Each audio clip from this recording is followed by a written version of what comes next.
ऐसा है कि इलेक्शन आ गया है। मेरी पूरी कोशिश है कि मैं जनता तक अपनी बातें पहुंचाऊं और मैं इनके लिए कोई नेता नहीं हूं। मैं इनके घर का, इनका भाई, इनका बेटा हूं। मैं 365 दिन काम करता हूं। मैं सिर्फ याद दिलाना चाहता हूं कि बहुत सारे बहरूपिया आए हैं और अपने आप को बहुत ही अच्छा सेकुलर काम करने वाला बताएंगे, लेकिन अगर पता लगा लोगे ना, ये सब बीजेपी के भेजे हुए चमचे हैं। ये तलवे चाट करके बीजेपी के हमारी कौम के साथ नाइंसाफी करने वाली पार्टी के साथ खड़े हैं। इसलिए आप लोग कोई गलती मत करना, इसलिए मैं घूम रहा हूँ यहाँ पे। सर वो जनता से पूछ लीजिए यहाँ पे क्या हो रहा है। वीडियो मैं वायरल किया, मैं ऐसे जो है ना, हाथी चलती कुत्ते भुगते रहते हैं। मैं सबका जवाब देने नहीं बैठा हूँ। यहाँ की जनता जवाब देगी वोट दे करके।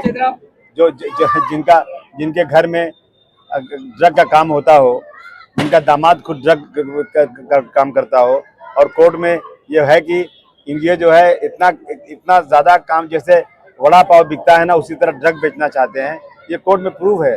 उन्हें अपने कार्यालय का वीडियो है नहीं, 10 साल पहले का वीडियो है। मेरा कार्यालय पहले वहाँ था, वो छोड़ दिया गया था 10 साल पहले, और जिसका घर था उसकी जिम्मेदारी होती है ये। बहरहाल कहीं भी ड्रग है तो जो सत्ता में बैठे लोग हैं उनकी ज़्यादा जिम्मेदारी होती है।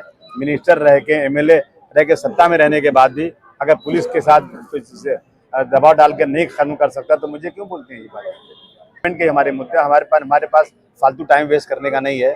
डेवलपमेंट का मुद्दा है। मान खुद शिवाजी नगर में बहुत सारे डेवलपमेंट हो गए, जो कुछ बाकी है वो हो जाएगा। तो चौथी बार भी जनता आपको चुनकर लाएगी सर? हाँ बिल्कुल लाएगी। आप देखिए ना, पूछिए ना, जनता से पूछिए। जो वीडियो चलाया जा रहा है वो मुझसे नहीं, यहाँ की जनता से पूछ लीजिए कि क्या कर रहे हैं। जिस आदमी ने 2500 बार हाउस के अंदर ड्रग के बारे में बोला हो, आंदोलन किया हो, जिसके लोग एसएमएस कंपनी और डंपिंग के लिए जेल में 15-15 दिन रहे हो, उनके नगर सेवक, उनके बारे में आरोप लगाना मतलब क्या है? ये तो झूठे लोग हैं। सर दिवाली में मैं घर घर जाके कह रहा हूँ कि दिवाली की हमारे सारे भाइयों को बहुत बहुत शुभकामनाएं। हम ये चाहते हैं कि इस देश में ईद और बकरीद आए या होली और दिवाली आए, सब एक दूसरे के साथ गले मिलकर मुबारकबाद दें और भाईचारगी बरकरार रहे इस देश में। हम ये नहीं कहते हैं कि मुसलमान के मस्जिद में घुस के मारो, हिंदू के मस्जिद में घुस के तोड़ो। हम ये नहीं कहते हैं कि इस देश में बहुत बाबर पैदा हो गए हैं, इनको लात मार के निकालेंगे। हम कहते हैं मेरा देश भगवान का बनाई हुई ज़मीन है।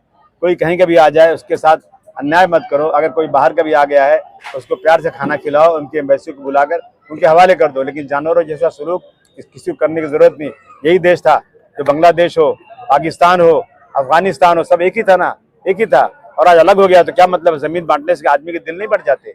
हम ठीक है, दूसरे मुल्क के लोग भूखे प्यासे अगर यहाँ आते हैं ना, हमारे देश की ये संस्कृति रही है, हम उसको खाना खिलाएंगे, बिठाएंगे।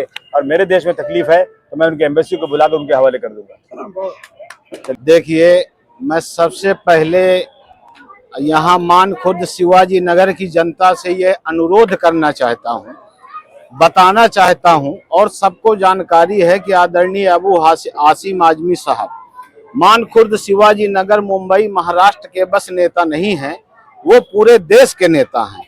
मैं बांदा उत्तर प्रदेश का रहने वाला हूँ, बॉर्डर की सीट पन्ना मध्य प्रदेश से राजनीति करता हूँ, और मुझ जैसे एक कार्यकर्ता को, समाजवादी पार्टी के कार्यकर्ता को, माननीय अबू हासिम आजमी साहब ने मध्य प्रदेश में अभी 1 वर्ष पहले चुनाव लड़ाया।